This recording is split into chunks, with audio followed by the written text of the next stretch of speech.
Bienvenidos a nuestro programa de química. Dentro de las muchas ramas que abarca la química, el día de hoy elegimos explicarles acerca de la química analítica, con la finalidad de que al terminar estos 10 minutos sean unos expertos y puedan explicarle a cualquier persona todo lo que abarca el mundo de la química analítica. Pero antes que nada, ¿ya sabes qué es la química analítica? La química analítica es la ciencia que se dedica a inventar y aplicar conceptos, principios y estrategias para medir las características de los sistemas químicos.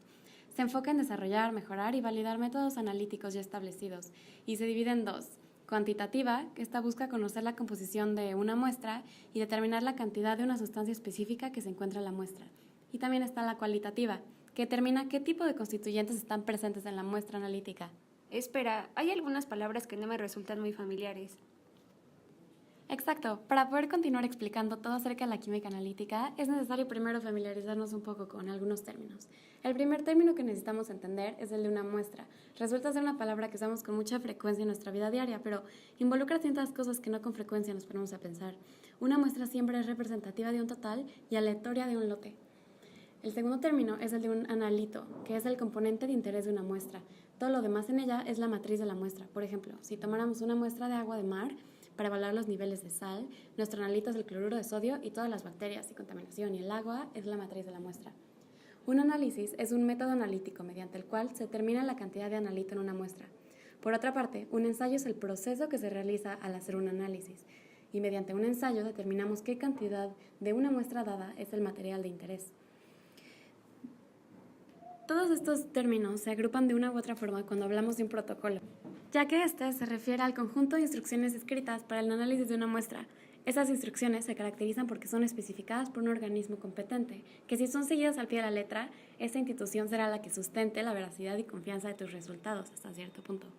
Otro tema que debe ser considerado es el marco legal y normatividad. ¿Y en qué consiste eso? Mira, la química analítica como ciencia encargada de la medición está basada sobre un conjunto de ideas y métodos que son útiles para distintos campos de la ciencia. Por tal motivo, esta ciencia debe cumplir con ciertas normativas. Las normativas son reglas de carácter obligatorio emitidas por una autoridad normativa que tiene como objetivo regular conductas y procedimientos que las instituciones o organizaciones demanden. La normatividad que demanda la química analítica es un trabajo conjunto que se encuentra más cerca de lo que podemos imaginar, tanto en nuestras vidas diarias como en el ambiente laboral. Por ejemplo, para que una empresa productora de alimentos pueda llegar a distribuir sus servicios, anteriormente tuvo que cumplir con los requerimientos que distintas normas de aseguramiento de calidad le exigen. Pensemos en el principal aliado de la comida mexicana, la tortilla. El simple hecho de que las empresas productoras de tortillas puedan distribuir su producto las obliga a cumplir una normativa específica, la cual exige cumplir con requerimiento de calidad y aseguramiento del producto. No obstante, es importante señalar que esta normativa se compone de otras que ya han sido emitidas. Una parte fundamental de la química analítica es realizar o diseñar métodos de muestreo. Por tal motivo es importante saber que hay diferentes tipos de muestras, las cuales pueden variar de acuerdo a su tamaño y tipo. ¿Hay algunos pasos específicos que se deben seguir? Sí, claro. Por ejemplo, en la industria alimentaria, para poder determinar el programa de muestreo, es conveniente realizar los siguientes pasos. Primero, debes de establecer un plan de muestreo. Después, hay que determinar el método de muestreo y hacer que la muestra sea lo más representativa posible para poder obtener resultados viables. Después, hay que establecer métodos de muestreo. Esto quiere decir determinar los instrumentos de extracción, los cuales dependen del tipo de muestra a analizar. Pero también hay que preparar la muestra. Algunos métodos de preparación de la muestra son los siguientes. Puede ser filtración, extracción, decantación, centrifugación, cromatografía e inclusive digestión. Oye, pero ¿qué pasa si no ocupas la muestra en ese momento? Por supuesto, también la debes de conservar. Todos los puntos antes mencionados son sumamente importantes. Sin embargo, este paso es determinante, puesto que si se realiza de manera adecuada, hay que asegurar las características y la composición de la muestra. Y pues, por último, hay que formalizar el muestreo. ¿Qué? ¿Formalización de qué? Se refiere a oficializar todo el proceso de muestreo que se ha realizado. ¡Qué interesante! Ahora les vamos a explicar acerca del manejo de datos en la química analítica, algo súper importante en el lab. Cuando manejamos datos en el laboratorio, hay ciertos aspectos que debemos mantener en consideración. Pero antes de continuar hablando del manejo de datos, me gustaría definir dos conceptos muy importantes para asegurarme que las siguientes explicaciones sean claras. El primer término que me gusta definir es el de muestra control. Una muestra control se caracteriza por contener cantidades conocidas del analito y estas se intercalan entre muestras desconocidas durante el análisis de rutina. El segundo término es el de blanco. El blanco contiene todos los componentes de la muestra excepto el analito. En vez de este, contiene una cantidad de agua igual a la del analito. Ok, creo que ya me quedaron claros. Continuando con el tema, al realizar un experimento debemos tener presente que toda medida tiene alguna incertidumbre, factores o variables impredecibles que hacen variar nuestros resultados y pueden ser corregidos o no. A estos errores les llamamos errores experimentales. Por más que un resultado se exprese con un grado de confianza muy alto, siempre va a existir un error que nos limite de tener un resultado que se puede expresar con total certeza. Estos errores son de dos tipos. El primer tipo es el error sistemático o determinado. Se origina por un fallo en el diseño del experimento o por un fallo en un equipo. Lo podemos detectar y corregir, como darnos cuenta que un equipo no está sirviendo adecuadamente o que se le dio un tratamiento no ideal a una muestra. El segundo tipo es el error aleatorio o indeterminado. Se origina por efectos de variables incontroladas y a veces hasta incontrolables en nuestras medidas. Está presente en nuestras mediciones y podemos estar conscientes de él, pero como mencioné, no se puede eliminar, solo reducirse mejorando el trabajo experimental. Entonces, si sin querer cometí un error, ¿ya no hay forma de que mi experimento sea preciso? Digo, exacto. No, espera, ya me confundí. En caso de que hubiéramos cometido un error a la hora de preparar una disolución con nuestra muestra, un error determinado nos daría valores incorrectos. Este experimento no sería exacto. La exactitud es un término que tiende a ser confundido con la precisión. Por más inexactos que esos resultados fueran, aún podrían ser precisos, porque la precisión es una medida de la reproducibilidad de un resultado, mientras que la exactitud mide la proximidad del valor medido a un valor verdadero. ¿Pero qué es el valor verdadero? El valor verdadero es el mejor valor obtenido y por tanto debe haber sido obtenido por una persona experimentada y que usa un procedimiento bien definido. El siguiente tema es equilibrio químico. Primero me gustaría hacer una introducción a unos conceptos para entender mejor esto. La velocidad de reacción es uno de ellos, que es el cambio de concentración de un reactivo por unidad de tiempo. Se mide la cantidad de un producto formado en un lapso determinado. Existen factores que la afectan, como temperatura, catalizadores o concentraciones de los reactivos.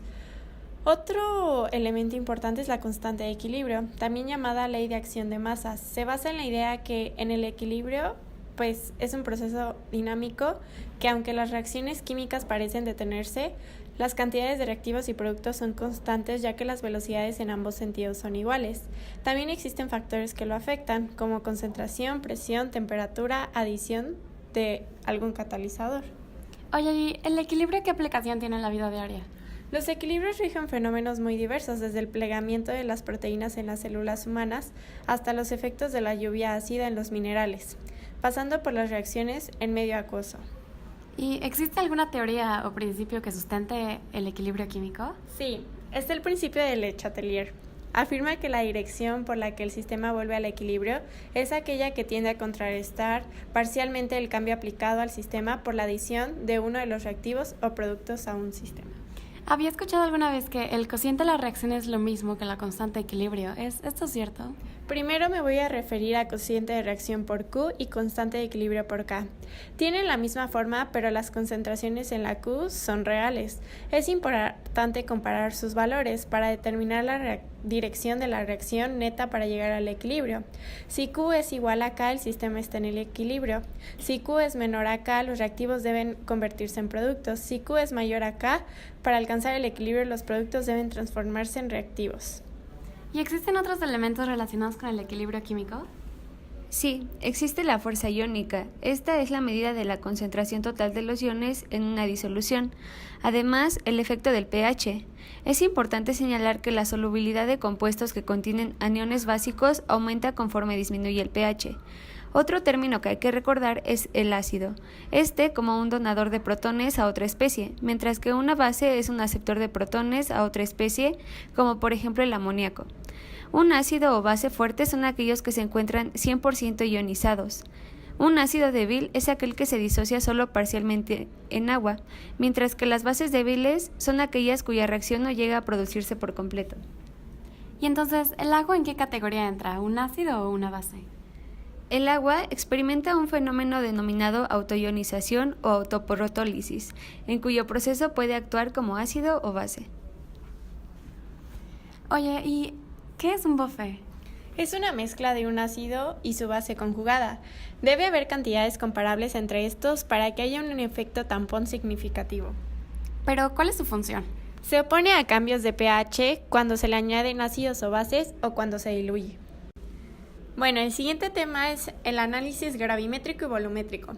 El análisis gravimétrico son los métodos cuantitativos basados en mediciones de la masa de un producto con una balanza analítica, mediante la cual se calcula la cantidad de analito que hay en una muestra. Existen dos tipos, de precipitación y volatilización. El analito en el primero debe de ser separado de una disolución de la muestra como un precipitado y es convertido a un compuesto de composición conocida que pueda pesarse. El producto ideal para un análisis gravimétrico debe ser insoluble, fácilmente filtrable, muy puro y debe de tener una composición conocida. Se prefieren los precipitados formados por partículas grandes, ya que son más fáciles de filtrar y lavar para eliminar impurezas. Además, suelen ser más puros que los precipitados formados por partículas finas. ¿Y qué más hay que saber del tamaño de partícula en los precipitados?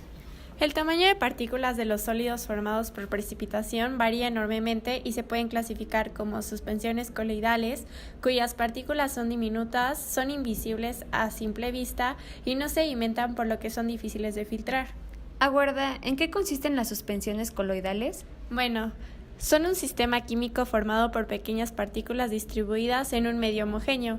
La parte homogénea se denomina fase dispersante y el conjunto de partículas fase dispersa. Y por otro lado, también existen las suspensiones cristalinas, que es una dispersión temporal de las partículas en fase líquida.